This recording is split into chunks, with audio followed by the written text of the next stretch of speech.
Okay. Hi there, Jennifer. It's so amazing to be able to talk to you about this topic because it's so close to my heart. But before we jump in, I know I'm getting ahead of myself. How about a quick introduction? Sure. My name is Jennifer Lang. I go by Jen Lang. It always gets shortened to Jen. And so I've used it a lot. And I am a voice and communications coach. And my website is jenlang.com, Inspired Creative Communication, because I believe that communication should be inspired. It should come from a creative place. And we all have to communicate in a myriad of ways. So using words, using video, Mhm. using our voices, and that's where the work that I do comes in. Amazing. And you know why I'm so stoked to talk with you about this today? This What's is a that? topic close to my heart, women and their voices, women being heard. If you've seen Yeah. my Facebook feed of late, I have been posting a lot about the lost women of history, about history writing out women. And with all that's been happening in America over the last few months, I know that women all over the world have been feeling this uneasiness of sorts. It's as if our voices were being silenced. What we have to say doesn't matter. If It's those kind of feelings, and it's not just happening in America, but I'm sitting here in India and I can feel that unease, the fact that a person who talks that way about women is right now the most powerful man in the world. But politics aside, um, in your work, what have you seen about this, about women and their voices? So here's what I've observed. My background is in opera singing, martial arts, and Reiki healing. So three seemingly very divergent fields. Mm-hmm. But there is this beautiful common ground where when I work with clients, the Reiki really supports the energetic development of the voice. When I use my martial arts and other sort of body modality healing techniques, that supports the physical lifting of the voice.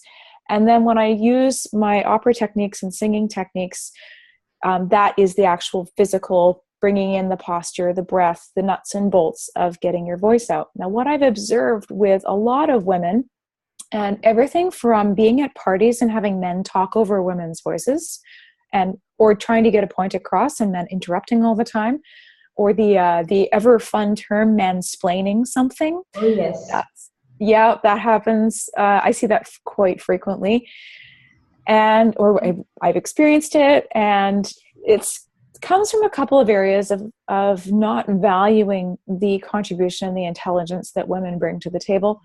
And it's also it's happened for so long that women themselves often hold themselves back from expressing their truth, standing in the power of their knowledge, standing confidently in their experience, and not allowing belittling to or this disregard to stop them. Yes. And I think what we're seeing now on a large, huge global scale is we're seeing a bit of pushback on that. Yes. But it's making room for this next big step. It's Yes. forcing people to step into their action, step into their power. Look how, you can look at the negatives if we just dance around the politics very quickly. If you look at the reaction that has happened to Trump being elected president of the United States, it has actually motivated a huge grassroots pushback. Yes. So these are the positives, and I don't look at the negatives. I look at the positives, the increased engagement, Love the that. power. It's really, you have to look at it that way and then build from there. Absolutely. And I love how women are stepping up to claim back that power. The Yeah, Women's March was amazing. I know. I wish I could So have many gone. I countries was. all over the world. It was amazing. But let's get back to that term that you brought up, mansplaining. You talked Yes. about it happening in parties, but having been in the corporate world for so long, I was in the male-dominated semiconductor software industry for over 13 years. Wow. plus of 5 years if you count college. And you know what? I was the odd woman out. There were very, very, very few women. It's like less than 10% of the entire employee base. And this happens so often. You'd go into meetings and they just assume that you won't have anything to contribute. They'd look at Yeah. you funny if you start talking. It's so widespread in corporations, in corporates, Yes. especially in male-dominated environments, where there are Yeah. firms which are predominantly female-dominated. It doesn't happen so much because then you know you're all equals. But when there is a gender difference, that is when I've seen that mansplaining happens, when women are not given the space or the opportunity to speak, and even if they do speak up, they are silenced Yeah. Or disregarded. or disregarded. So I've been working with a company here in the United Arab Emirates. I live in Abu Dhabi. I'm Canadian, but I've been living in Abu Dhabi for the past two years.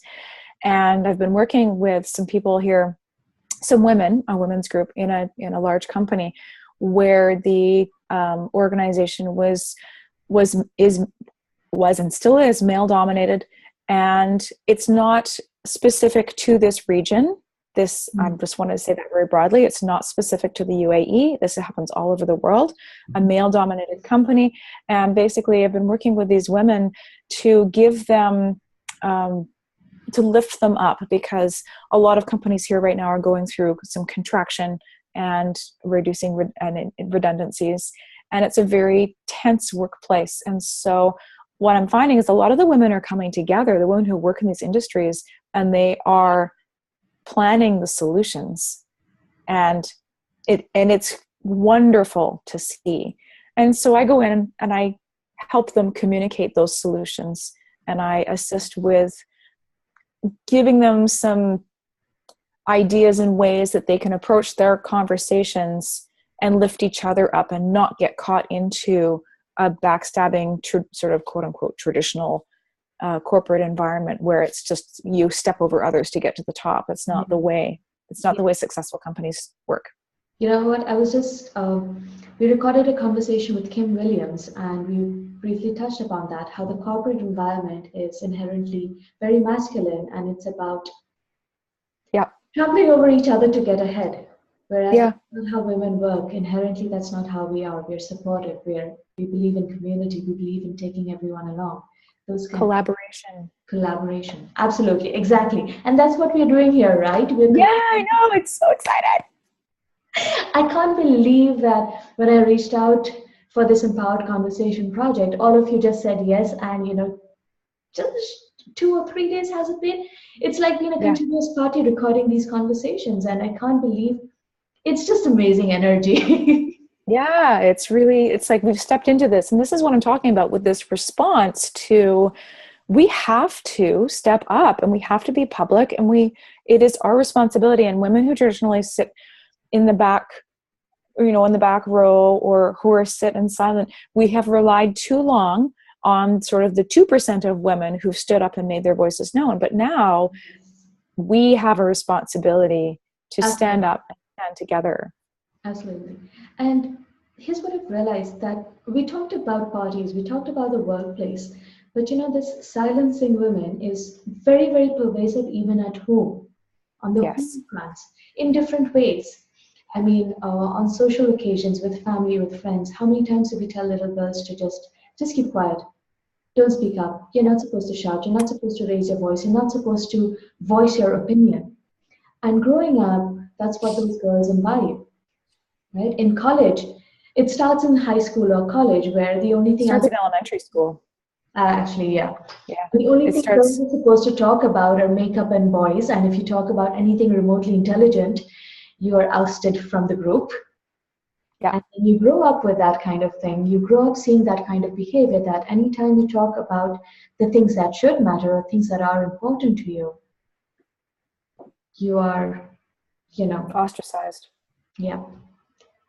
And women don't realize this. I mean, we don't realize the extent to which it happens around us. And I think it's important for us to see what's happening around us and how we are influenced by it, and so that we can reclaim our voices. Yes. The I have something to add to that.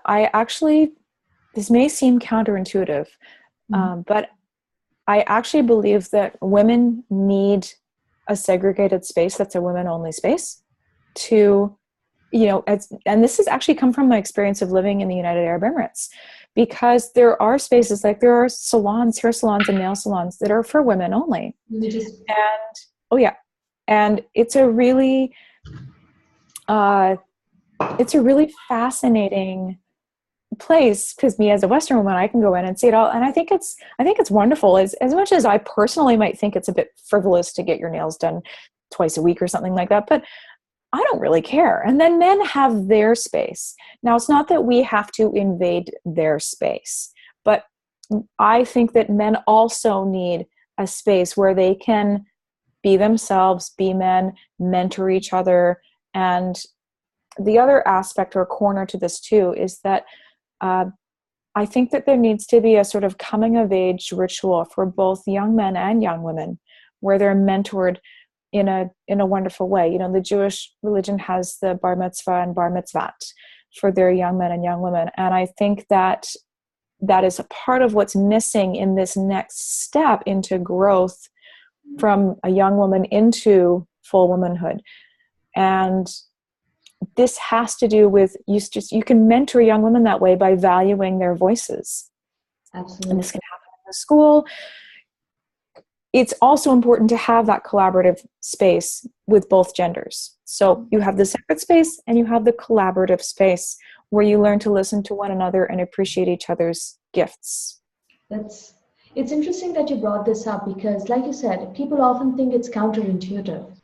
But you know what? I remember being in an all-girls school for a couple of years. About 3 or 4 years I was in an all-girls school, till I was about age 14 or 15. And you know what? In that school, we jumped, we climbed the trees, we hung upside down on the trees. We did all the outdoor stuff, all the crazy stuff. We didn't mind if we were sweaty or dirty or whatever. It didn't matter. And then after that, I had to change school and go into a co-ed school. And I was shocked, because there, all the girls sat prim and proper in class. They didn't speak much, they didn't do much, they were all so dainty. And that felt so out of whack. So I can totally understand what you mean by creating those safe space for women. And especially when we don't get that kind of space, safe space, easily at home or outside. Because even outside these days, when you are amongst other women, the pressure, the social conditioning is so intense to be bitchy, to to pull each other down. Again, that's not inherently who we are. That's not inherently how we think and function. So it's interesting that you brought this up, the separate spaces, to have a safe space. Yeah. Go ahead. Go ahead. I've been wanting to say this. I was in a really bad marriage, an abusive marriage, for about 7 years, and I didn't realize the extent of the abuse or the impact it had on me. Everything was on the surface very normal. And yet, when I went to give a job interview in 2011, this was an interview with Nokia, which was still doing reasonably well at that time. And I went there and I sat in this interview, and they were asking me questions. And I was answering them, or so I thought, but they had this blank look on their face and they kept prodding me. And I'm like, why don't they understand what I'm saying? I'm talking in English. And I realized that I was talking only in my head. Wow. I was not saying it out loud. They could not hear what I was saying. And I did not realize that till later, till after the interview. I was like, why did that interview go so badly? Why couldn't they understand what I was saying? Okay. And I basically hadn't realized how used I'd gotten to being silent, to just talking in my head, to not expressing myself, to not voicing my opinions, my thoughts. Okay. And I'm bringing this up because I know that there would be other women in that situation who are in environments that are not openly toxic, but are inherently toxic. Yes. Workspaces, homes, where they are not allowed to have a say, where they're not allowed to have a voice, and they don't realize that they're losing their voice. It took me a lot of work standing in front of a mirror practicing to talk again, to hear the sound of my own voice, and how to Mhm. differentiate that it's not just a voice in my head, but I'm actually saying it. Yeah.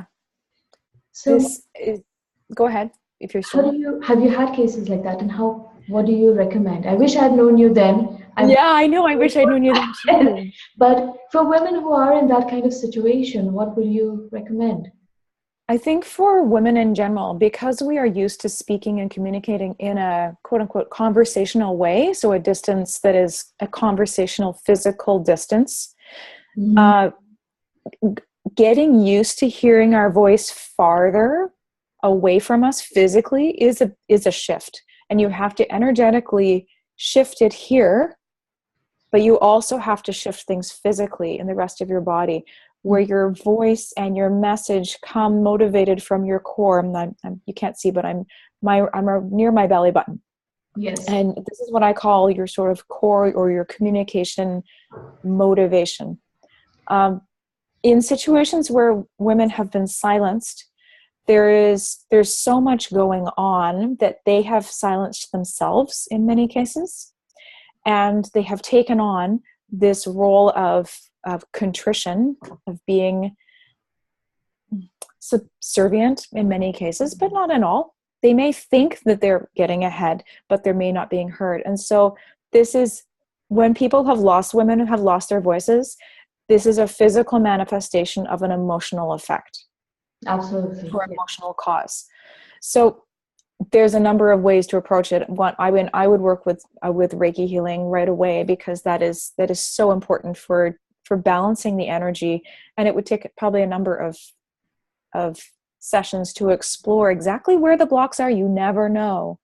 And then through a series of conversations, and then move on to the physical training. I think the physical training of the voice would honestly be last in that step. It would be the third or fourth step.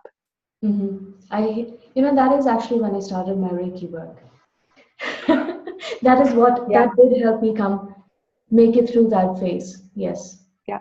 Interesting. It's so important. And if you're in a situation where maybe they haven't experienced the same traumatic experiences you have, Richa, but perhaps they are wanting to get into public speaking or podcasting or sharing their voice or their message, because all of us have an important message that needs to be shared with the world. Whether Absolutely. you realize it or not yet, we all have something important to share. And connecting to that message to your physical voice, that's where my specialty really lies. And just, it could be 3 sessions. If you want to start a podcast, it could be like something as simple as, okay, let's have 3 talks. This is how you do it. This is how you increase your communication and focus it a little bit more, and you're done. Perfect. So it's interesting that you said this, that, whether it's, I mean, we talked about a personal situation, we talked a bit about corporates, but, wherever, to make your space in the world, you need to be able to communicate effectively. Yes. Whether, I mean, whatever kind of space it is, whether it's in the corporate, whether it's in your own business, whether it's on the home front, you need Yeah. to create your own space. You need to be heard. You need to have that clear communication. And I think that's why it's so amazing the work that you do, helping women reclaim their voices, not just Yeah. reclaim their voices, but strengthen them. And especially for business owners, because you know what, today it's all about the visual media, it's all about being heard and being seen, right? Yes. Whether it's a podcast or a video show, whatever, you've got to be seen, especially Yeah. for women who are building personal brands. And so it's incredible the work that you're doing. Amazing. I love it too. I'm so excited about it. I'm just, every time sometimes it's just a simple tweak, as in we get used to speaking in a certain way. You know, And, we call it our regional accent or whatever. And I actually experienced this last week. I was talking to my sister who's back in Vancouver, and we're just, talking. My sister is very casual, and I was listening to her and I'm like, oh my gosh, she has such a West Coast accent. And it's just this patois that is very specific to the region. And sometimes it's as simple as making your consonants a little bit more crisp. And mhm. that leads to like a 70% increase in our ability to understand one another. It's Uh, that simple. and Fascinating. While we were talking about the taboo stuff, about the political stuff, about losing my voice, things that people don't normally talk about, did you Yeah. notice the way we were talking was also suppressed because we didn't want, at least I was not fully ready to bring out that emotion. And now that's over, now I can open up, now I can talk freely. Yeah, The energy of our exactly. conversation has changed completely. So yes, emotion, energy, voice, they all go together. Apologizing. Yeah, Yeah, we shouldn't apologize with our voice or our energy. It's our building blocks that make us who we are. So we should never apologize for who we are. yeah, Standing in our experience and our power and our strength really leads to, and I'm not talking about man bashing with this strength, because I'm married, agree. I love my husband. That is totally not the point of this at all. It is simply to have an equal conversation and an equal voice in our interactions every day. Absolutely. I think, and you know what? That's what the series of conversations is about. We are Yeah. talking about owning your spiritual self, owning your money, owning your voice, owning the power within, owning your beauty. It's amazing to have these conversations, these kinds of conversations, because again, it's not what people do normally. We're not supposed to talk about these things. We're not supposed to express them. And like you said, it's not about man bashing. It's just about creating our own space, creating that safe space for us to have these Yes. conversations. And honoring it, like really valuing it for ourselves as much as the rest of the world, because our children see it. Yes, yes, And this is the other conversation, is that we are responsible for leading and creating this and influencing this next generation. So if they are seeing women stepping into this beautiful space of leadership and personal empowerment, then they're going to understand what's possible and what's acceptable. yes. And sometimes I am glad I'm now a single mom because my son is growing up seeing me as a strong woman. Yeah. He's seeing me do everything by myself. He's seeing me speak up. He's seeing me having these conversations. Like even this weekend, he knows something is up. He asked me, "What's up? What are you doing?" There was something different. I don't tell him exactly what I'm doing in my work. He knows that I work with women. He knows I am a business coach. And how he rephrases that is that I teach women how to work. That's his interpretation of business coach. But That's he so great. understood that there was something happening this weekend just by, I mean, kids pick it up.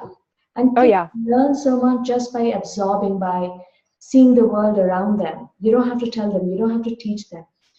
Hmm. The only way to teach them really is by example. And that's Yes. why I love the work that we do, each in our own ways, empowering women, raising our Yeah. children to see strong women and to Yeah. know And that it's okay to be a strong woman. it's okay to be a strong woman, and it's okay to be supportive and to point out that women's voices are valuable. And there's nothing wrong with pointing that out. That's the other part of it. Sorry, I have a hair. There we go. Yes. There's nothing wrong with pointing that out and making that obvious. My sister is also a single mother of two boys, and the dad is sort of involved on a fairly regular basis, but is it's an interesting situation, which I won't go into the details. But yeah, it's uh, I, I think it's really important for those two boys they're shown so much love. They're shown so much leadership by my sister and my mom and even by me overseas. It's really fantastic. yes. I think that's why I wanted to have this conversation with you. For women to see how and where. I want, after watching this, I want women to be able to see how and where their voices are being silenced, either by others or by themselves, Yeah, and what they can do to reclaim that, even if it's a little. quite often it's themselves, Yes, because of they've taken on this cloak of, I'm not supposed to do this, or I'm supposed to be this way. And absolutely. it's important to take off that cloak. And if they want to, let's like it all boils down to a choice. But they have to understand, first of all, that they have a choice. They Absolutely. can It's do that. always a choice. And we don't see that. I mean, when you're stuck in a shitty situation, you don't see that. It took me a long time to realize Yeah. that I have a choice, that I have a choice to speak up, whether it was at home or at work. And women don't see that they have that choice. If there's one thing I want people to take away from this conversation, it's that they have a choice. Yeah. I And they love can, that. if they're happy to stay in a situation, but once they know what's possible, then they can choose. Exactly. And that's why we're doing this series. That's Yeah, why it's I fantastic. want them to see, I want women to see what's possible. Because there was a time when I didn't see what was possible, that I thought that there was no other way of living, that there was no possibility beyond that for me. And so when I was able to step out and see what's possible, Mm-hmm. then I was able to make those choices and say, that is what I want, and I'm going Yeah. to get there. But if you don't know the possibilities, yeah, You're stuck. yes, So this is where working with voices is so important, because you don't even realize how you've been silenced until you begin to open up we're working talking with. about this, and you know what? I feel that block coming back. There's Yeah. memories coming back. Yeah. Interesting. Yeah. Very interesting. So talking about it helps, but when you approach it from many different angles, from a physical, spiritual, energetic, and mental angle, then you can really step into it. And that's why I love the work that you do. You bring it all together. It's not just voice training. I know you're a trained professional opera singer, but it's Yeah. not just about voice training with you. It combines, your work combines all of those aspects. And that's why I love it so much. Ah, thank you, Thanks, my Jennifer. dear. It's been really I love talking to you, Richa. It just makes my heart sing. It's so beautiful. absolutely. So, Jennifer, before we leave, can you let Yeah. people know what's the best way to get in touch with you? Sure. So the best way to get in touch with me is you can visit my website at jenlang.com. That's JENLANG.com. And you can sign up for my newsletter and also 11 Easy Ways to Inspired Creative Communication. And it covers kind of some of the topics that we talk about here. I will be changing my opt-in soon, or my sign-up little thing. So definitely don't wait. Go and get that. I also have a short video series on YouTube.